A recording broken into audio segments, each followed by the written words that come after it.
So, you want to know the secret of tax marketing? Well, here they are. There are two models. One model has been out there for nearly 20 years, and it's still being run by 6 or 7 organizations that we know of, and I'm sure some that we're not aware of. It's the bricks and mortar model. The bricks and mortar model for tax marketing is for financial professionals. It is a very basic concept, like an H&R Block, a Jackson and Hewitt, but it has a twist.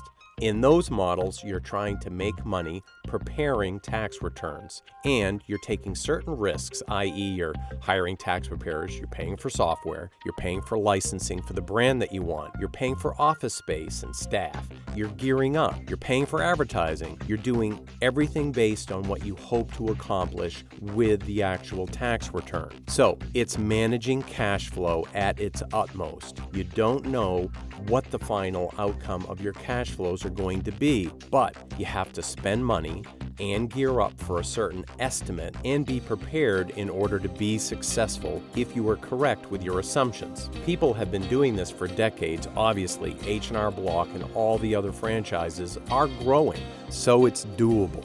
But it's not what I'd call a financial advisor's favorite thing to do, because it's based on, again, and this is our opinion, a D-type personality business plan. I mean, you've got to watch the infinite little details, and there's a lot of them. You've got to manage them correctly and measure every dollar in and out. Although many people have the mind frame to do that, it's not what I would call a financial advisor's mind frame. A financial professional, generally speaking, is a different kind of person and manages cash flows differently in a much more broad perspective because they also have an artistic side. But I digress. Advisors that have been running the bricks and mortar tax office model have been very successful. It's a lot of work, it's a lot of details, but what have you got that's better to do? If you want to make $500,000, $750,000, even $1 million a year, you're not going to make that kind of money and build that kind of business without a commitment to the process that runs without you. You've got to build a marketing machine. And that's the key to any business. McDonald's franchises aren't built on the back of an owner flipping burgers in the driveway on a grill. It's a machine. You build it, you set it up, you turn it on, and then you tweak and manage by walking around. No duh. But a financial advisory practice, an insurance firm, an organization dealing with people's money, you've got to spend your time being good at managing money, and that's the full-time job. So to be an expert full-time marketer, then keep people coming in your door, and then be a full-time expert marketer that's also a full-time expert money manager is almost impossible unless you're a genius. So one of them is going to end up average. And guess what? Here's a shocker. Average businesses operate and make average incomes, and their owners have average lives. Sometimes it's both. You're an okay marketer and an okay planner, but if you really want to get into the big leagues and stay there, then you need to build a machine that does the marketing for you. Then you can spend your time being an expert at managing the money, be it safe or otherwise, and it doesn't take long to get around in your area that you're not average, that you're awesome. With your focus in the right place in your business, hey, by the way, it's the reason you got into the business in the first place, then you can really get more referrals, get more business from your current clients, and build a practice that is going to be sellable and never go away. But you can't do that if you're also the rainmaker, especially if the rainmaking are strictly seminars or other processes that you can't delegate that won't run without you. So here's some examples of people running the bricks and mortar office model so that I can then explain how there's a better model. So here's an email from one bricks and mortar model, and here's the follow-up advertisement that comes if you click on the email. They've been around a long time, and they've had some successful guys and gals. Now, here's another example of somebody that broke away from the first group, and he started his own practice, only he does it with CD-ROMs and then a fly-in boot camp. Also, we here had some very successful people in the organization. Here's yet another model. We don't know much about this one, but it did pop up a few years ago, and they've been doing a lot of advertising. So you don't do that if it's not working for very long. And here's even another model.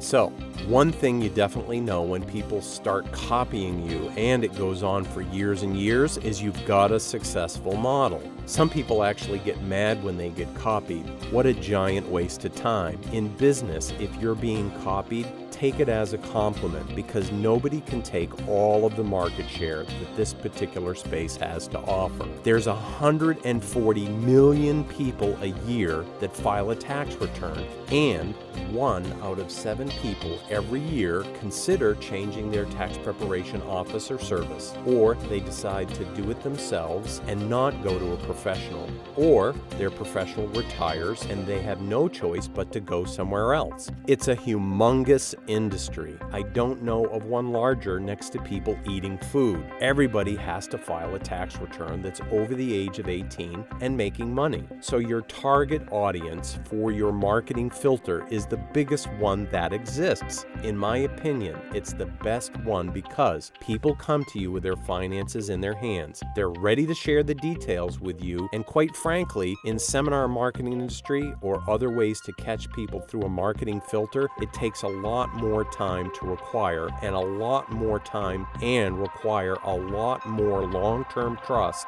to be built before you get to the same place. So it's amazing.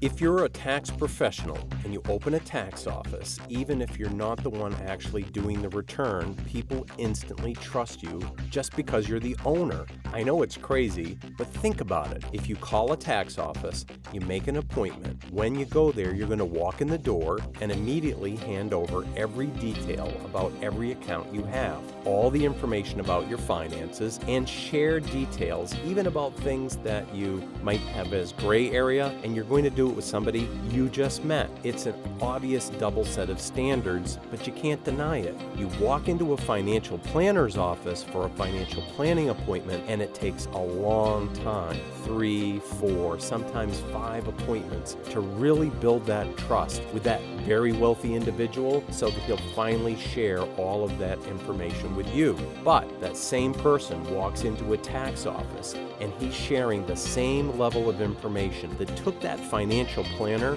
4 or 5 appointments, and he's sharing it in the first 15 minutes. It's a brilliant way to catch your fish. But the bricks and mortar tax model has its own issues.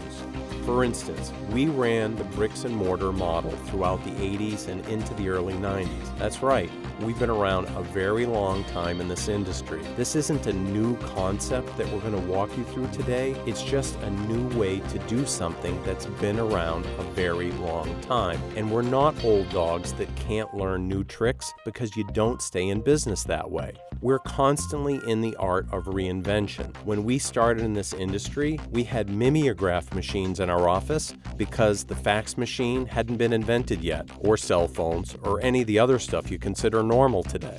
And so now we're into cloud technologies, voice recognition systems, social media marketing, and all sorts of stuff that is working now, because if you don't do what's working now, then you're a dinosaur, and you're going to die the same way that they did. We do ours with a twist. We run our tax offices and marketing not for the sake of making a profit on tax returns. We do it because it's necessary to meet 125 or more new prospects a year on really great terms and have them trust you right away. We've been doing it for decades. We're just doing the tax work in a more modern and effective way. So the bricks and mortar model, you have to rent a building, hire staff, buy very expensive software, buy even more expensive E&O insurance, start interviewing for tax nerds. We're not insulting them, they just are what they are. Then you have to do a big advertising campaign and hope like crazy that everything falls together. The right people walk in your door from the advertising, and all the employees show up every day, and your tax preparer doesn't succumb to the pressure that takes place in February and March and April when everybody's mind comes undone over the fear of the IRS.